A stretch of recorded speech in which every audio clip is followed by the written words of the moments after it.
everybody. I'm your co-host, Rach, And I'm your co-host, Rebecca. and welcome to the very first episode of Ember Island Sayers. Since this is our first episode, we're just going to run down a little bit about who we are and how we met, and I guess give you an idea of what our podcast is going to be like. Yeah, sounds good. We met, when did we meet? I'm trying to remember how long ago it was. Because I think it had to be at least 10 years ago because I think I was 18 and I'm 28 now. Okay. Yeah, I was thinking it was like around 2010. That's wild. I know, it's so long ago now. And we met, we should say, via the internet. We met because of a different show, a very different show. An embarrassingly different show. We met because of Gossip Girl. I had to say it in her accent. Oh, yes. XOXO. You know you love me. XOXO, Gossip Girl. Well, we should say probably that it was a specific ship, right, in Gossip Girl that we first started talking about. And I remember when I started becoming interested in this ship, Dan Humphrey and Blair Waldorf, I kind of got into the community on Tumblr, and the community, the Dare community, as they were called, was really, really nice. And I remember you were one of the people who I came across, and I just thought, this person seems so cool, and she seems so sweet and so nice. And I think I made some comments on some of the things that you posted or something like that. That was kind of how I sort of first got to know who you were. Okay. And then when you posted, you had said that you wanted to get this RP started with Dan and Blair, and you had someone else who was Dan, right? Yes. And you were Blair. Right. And I didn't even know who they were. And I was Rufus Humphrey, Dan's father, for anyone who doesn't watch the show, which was kind of funny because we were probably the most invested ones. So it was just like Blair and Dan's dad doing a lot of talking. Yeah, it was kind of, it turned weird, like this weird chemistry between Blair and Dan's dad, and we were like, okay, well. I was also Dorota, though. Yes, you were. I was Blair's maid, Dorota, so I ended up taking on a second role. Yes. But we had so much chemistry while we were writing, and I think that's kind of a rare thing, it's really nice to find someone who writes in the same style as you and understands the character and the same level as you. So after nobody was responding to our posts, we were like, you know what, why don't we just write together? Why don't we do our own thing? So we branched off from that and wrote this massive RP. Yes. And we kind of became friends sort of through that, I guess, and started talking to each other more. And we've written a lot since then. Yes. Over 1 million words together, which is quite an accomplishment. That is a lot. You don't really think about it until you kind of look at it and you're like, wow, that's a lot of words. Yes. So at the time, I was living in the UK when we first met. And then I later moved to Brazil. My background is that I am British and Brazilian, and I've kind of moved between both countries. I now live in the United States because I'm pursuing my graduate degree here. Before that, I did not. And so we talked online pretty much all the time, which we still do. Yes. We're still about 6 hours apart by car, so not exactly the easiest trip. Right. And but we have visited each other a handful of times in person. Yeah. Now, obviously, not a lot of people are doing much movement anyway. True. So. Which is why we were like, let's do a podcast. Yeah. It was Rachel's idea actually to do this podcast. You wanted to do a podcast about Avatar: The Last Airbender, right? Yes. Mm-hmm. So can you share a little bit about like what kind of things you'd been thinking about? Sure. So really, I've been working on this video essay about Avatar for like months now. And I think I'm still going to finish it. I already put so much work into it, but I was like, this would be so much easier if it was a podcast. Like, I've already recorded all of the audio. I have my 6-page script. And there are other things I would love to discuss too. My video essay is on Aang and Katara as a couple. So full disclaimer, I do ship Katang. But there are so many other things that I wanted to discuss. And I was like, oh, I want to do a podcast. And I just tweeted it.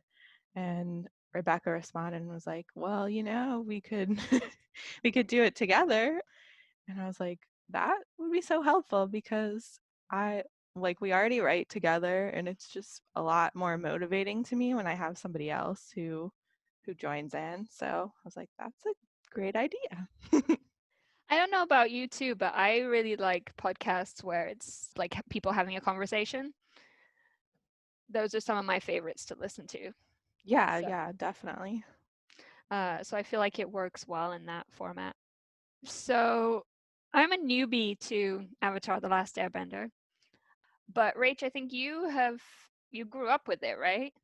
Yeah, so I started watching actually during season 2. I picked it up in the middle of season 2 with the episode The Library. A lot of my friends were talking about it, and I was like, I don't want to be left out. And it looked like a really cool concept for a show. So I guess I was around 14 years old when Okay. it originally aired.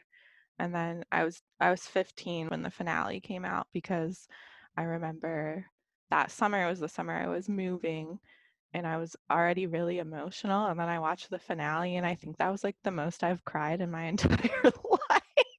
Aww. But it was like a good cry. It was like kind of the ending to just something that I was really passionate about, but it ended so well. It was such a beautiful ending. So it was a good cry. But yeah, I grew up with it and I've rewatched it now, I think 5 times. And then this will be my 6th time rewatching it with you. And so, yeah, I'm a pretty hardcore fan. So never watched it when I was growing up. I kind of heard about it. I remember hearing other people talk about it. I'm trying to think. So, what year did it air? The first year did it air? Do you know? The show originally aired in 2005. Okay. So 2005, I would have been in the UK, and I guess I was in high school. And for context around that time, I guess what I was watching a lot of was Lost, funnily enough, which has kind of come back into my life recently because I did a rewatch. Yeah, I was watching more sort of, I guess, live action TV at that time. I wasn't really watching a lot of animation at that age, I don't think, at least not on TV. But I remember kind of hearing about it, and I remember hearing a lot of good things about it and a lot of people who really liked it. I was also around that time, or maybe kind of a little bit before that time, I had gotten really into anime, and I used to watch a lot of kind of stuff because I'd lived previously in Brazil, where especially the area where I was in Brazil in Sao Paulo, Japanese kind of culture was quite a big part of that region. And I remember when I first kind of heard about Avatar, I kind of saw some similarities between the anime that I had been watching, but I had sort of, I think, gone past that phase at that point. So I didn't really check it out. I don't know Yeah, yeah, why. I think at first I sort of had an aversion to it, like, because I didn't watch it during the first season, even though I knew about it. And I think it was just like, I really thought it was geared towards children because it was on Nickelodeon. And, I was like a cool 15-year-old sort of thing. So cool. Uh, I was such a nerd, but still am. But yeah, I definitely felt like it was geared more towards just from the advertising. But then when I watched it, I was like, oh no, like there's definitely some advanced forms of storytelling in here. And I think it's just a story that can be shared with anyone of any age, and anyone can get something out of it for sure. Yeah, and I think at the time I maybe thought that animation was something that was more for kids. I don't know, because I was a teenager. If you were 15, I was 18. Um, Mhm. so I definitely would have been a little bit more sort of, yeah, I guess not thinking about that as much anymore. But now I definitely I feel like animation is something that can be enjoyed by people of all ages. It's such a cool medium. Like you can tell a story that you wouldn't be able to tell in a live action. Like obviously from the the terrible live action The Last Airbender that we will not speak of again during this. But Well, I you, actually was going to bring that up. okay.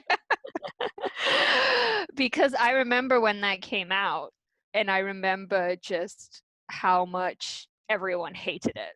I think it's just a testament to how good the original was. And I think even if you did cast the appropriate cast members that weren't white and you are supposed to be indigenous people, I still don't think it would have been a success, because it's really difficult to tell a story with supernatural elements, I think, in live action. So you have to have a really big budget and you have to have the right cast members. And I don't know, there's something magical about animation where you can kind of defy the laws of the real world. So I really like that about it. Yeah, and I think that a lot of places, sorry, I think a lot of stories that have those more supernatural elements, some of them are obviously only now being told in a live action form because the technology has improved. Yeah. If you can tell them, if you have the opportunity to tell them in an animated format, then as you say, there's so much you can do, and for less money too, I guess. Yeah, that's true. Yeah, that's my main memory of Avatar, is kind of hearing about the animation and then just hearing about the movie and how terrible it was. I didn't grow up with Avatar: The Last Airbender, but I have become very curious about it over the years because a lot of people I know, including you, do hold it in very high regard. I consider it to be the best television show ever made. Wow, wow, that is So, very high regard. yes. Animated and live action, right? Just all the Yes. way across the board. Okay. Yeah, and I know so many people who love it, so that really did make me curious about it. And I have my kind of cartoons that I watched when I was growing up, and I think some of them still hold up better than others. And I'll be really interested to kind of compare it to those and to compare it to other TV shows, I guess, at the time. I think I'm probably going to try and do some research into what else was on at the time. I know Lost was. And kind of maybe I'm planning on trying to compare what are kind of some of the similarities and differences of the themes that were coming out around that time. I think that would be really interesting to look at. Yeah, yeah, that's a cool idea for sure. So what I'm interested in is how, if whether or not your opinions actually change from when you watched it when you were younger, because I know that for me, like I said, I was recently rewatching Lost, which is one of my favorite TV shows, and I hadn't seen it since it first aired, and I watched it kind of as it was airing, which was kind of a long time ago now. Well, it was 10 years ago that the finale aired, actually last weekend. And I noticed when I was rewatching that there were things that stood out to me that didn't stand out to me, you know, back then. And there were things that affected me emotionally in ways that they didn't affect me back then. Mm. So I'm curious as to whether the same thing happened for you. Yeah, so I think it will be even different this time around watching it, because I've read a lot of online sort of articles about the themes and the motifs and everything, the symbolism, since I rewatched it last. But definitely when I was a teenager, like, to me, it was just kind of like this goofy show. And I didn't understand the underlying themes and really what they were trying to portray with war and children being involved in war. So I think that'll be really good to explore this time around. And I was definitely like a Sokka girl when I first watched it. Like I had a big crush on Sokka. Oh, how cute. Which is funny to me because it's always like the Zuko people who are in love with Zuko. And I was like, no, I was always a Sokka girl. But he is not my favorite character anymore. Aang is definitely like my favorite character of all time. So that changed over time. But I don't want to like give too much away. Yeah. So yeah, you've only seen one episode. Correct. Yeah. So I've only seen the first episode, and I've actually seen it twice because there was one point when we were talking about it over the course of our friendship several years ago, and you had found it online. I remember I watched the first episode back then, and I thought it was good. At the time I thought it was pretty good, but I didn't really have a way of easily watching all of the rest of the episodes, and I kind of didn't want to delve any further into the depths of the internet looking for them. Probably a good sound decision there. So I didn't kind of pursue watching it. And then recently I found out that it was well, we all found out that it was on Netflix because it's been added to Netflix. Shout out to Netflix. They are not sponsoring this podcast, but shout out to them. But if they want it, no, I'm just kidding. So yeah, and so when I saw that it was on Netflix, I decided to watch the first episode again, and I was going to watch the whole thing straight through. But then when we talked about doing this podcast, I thought, well, I'll pace myself and watch it kind of, one at a time. But I have at least seen the first episode. And so I know the very basics of who Katara is, who Aang is, who Sokka is. Is that how you pronounce his name? Yes, Sokka. Okay, Sokka. Okay, kind of like Even Sokka. though they say in the live action Soka, which is so obnoxious. Oh no, But that's anyway, I bad. brought it up again. I'm sorry. we give it a name. The movie that must not be named. Yes. So yeah, so I know who they are, and I know the very basics of the story. And beyond that, what I know is kind of bits and pieces that I've pieced together from being online for a large portion of my life. I mean, I'm 30 years old, so I'm not somebody who grew up with the internet since I was a baby, but I have been online since I think probably my like early teens.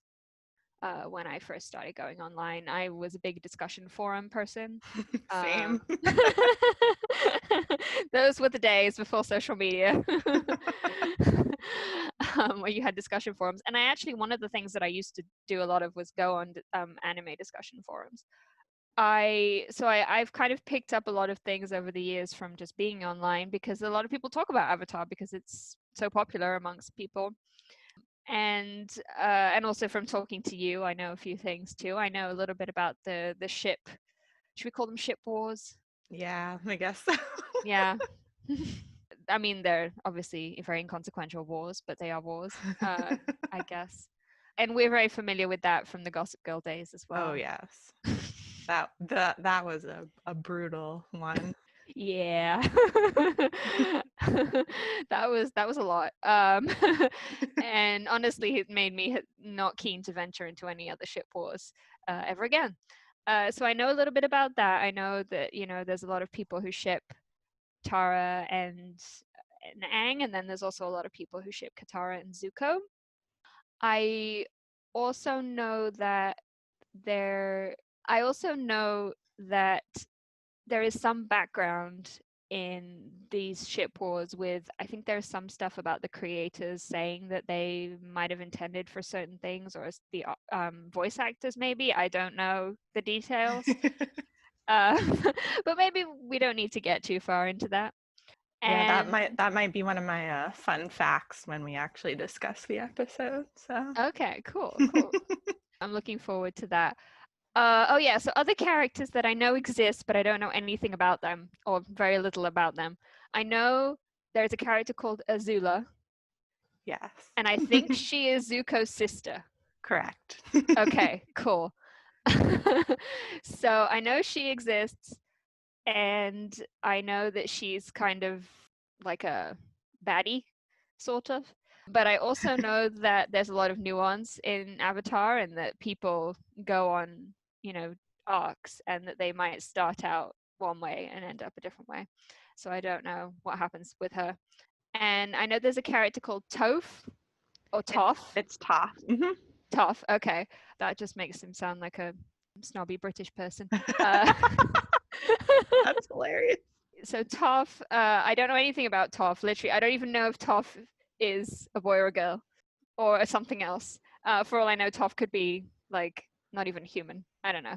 And then what else do I know? Oh, I know. Well, he's in the first episode, Iroh, and then Appa. Oh, I know there's a character called Momo, who is a little creature who's very cute. Yeah, he's a flying lemur. Oh, that's adorable. So my background, I should say, I'm a biologist. So I study animal behavior. I will often be drawn to any animal creatures, any creatures that might appear in anything, any kind of media. And that's about it, I think. I know that there's Legend of Korra is the sequel, Mm-hmm. and I know that older Aang and Katara are at least mentioned in it. Yes, Katara is in it as an old Okay. woman, but unfortunately, Aang has passed in Aww. Legend of Korra. R.I.P. I don't want to get into it, but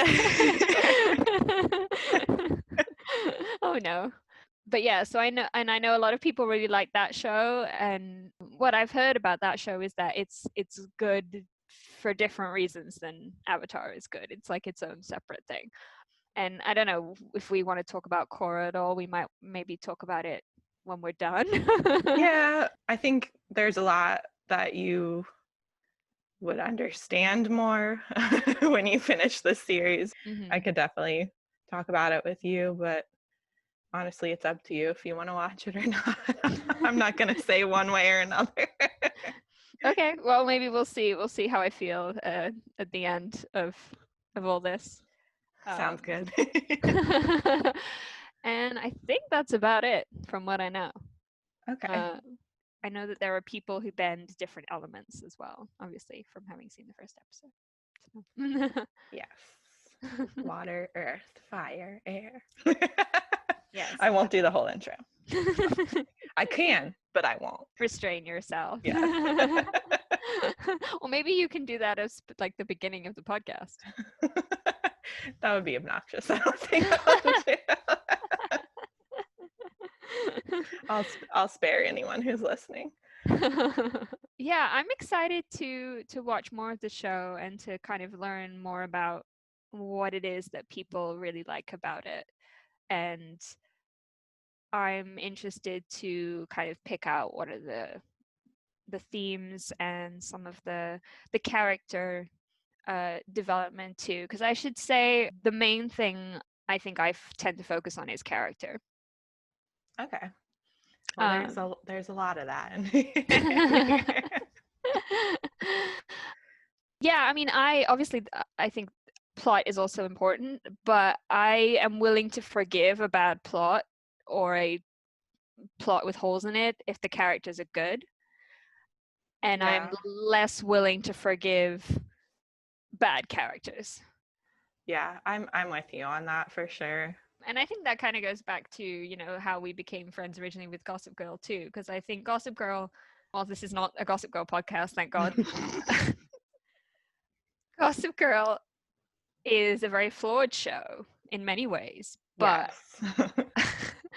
I think it did have really strong characters.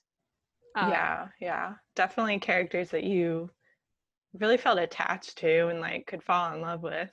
But yeah, that definitely, I don't think I would have watched it if it was, if the characters weren't good. Because that plot, man.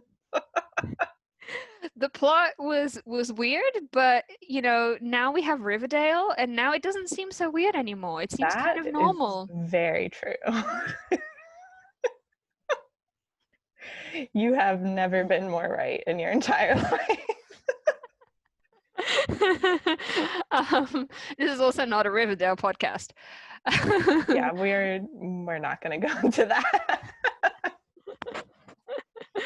And also, neither of us watch Riverdale anymore. But I think they are planning on remaking Gossip Girl, right? So if we get really bored and we want to make a second podcast, I don't think that's going to happen. But yeah, no, I'd rather find like a show that you like and that I can watch for the first time, sort of thing.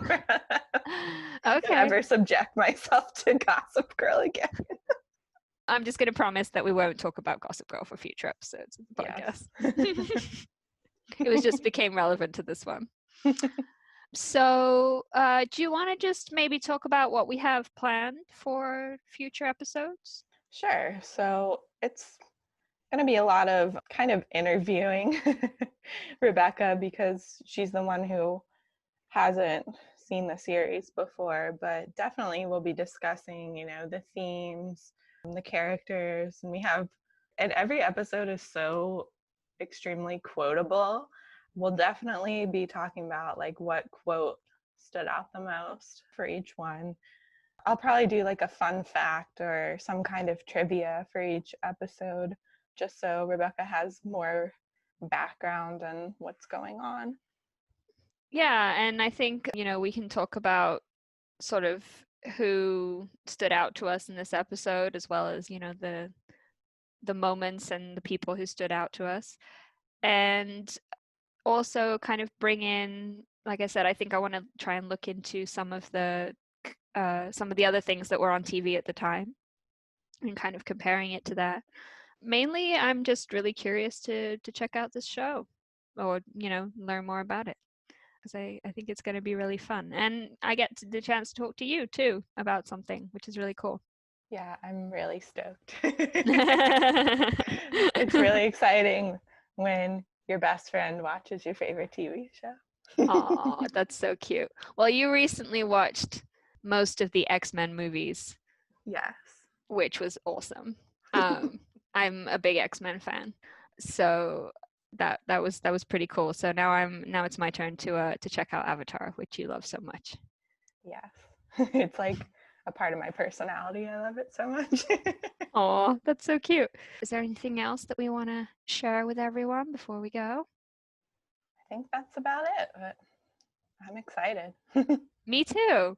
So we'll see you guys next time on Ember Island Sayers. You can say, stay flamin'. Stay flamin'? What does that mean? Gosh, I don't want to like explain the whole thing, but because it's really funny in context when you see it the first time. But okay, then don't. You don't have to. If you don't want to. It's just a saying that the Fire Nation says. Stay flamin'. Stay flamin'. Okay, cool. Well, I will say that with no context then. Stay flamin'. Okay.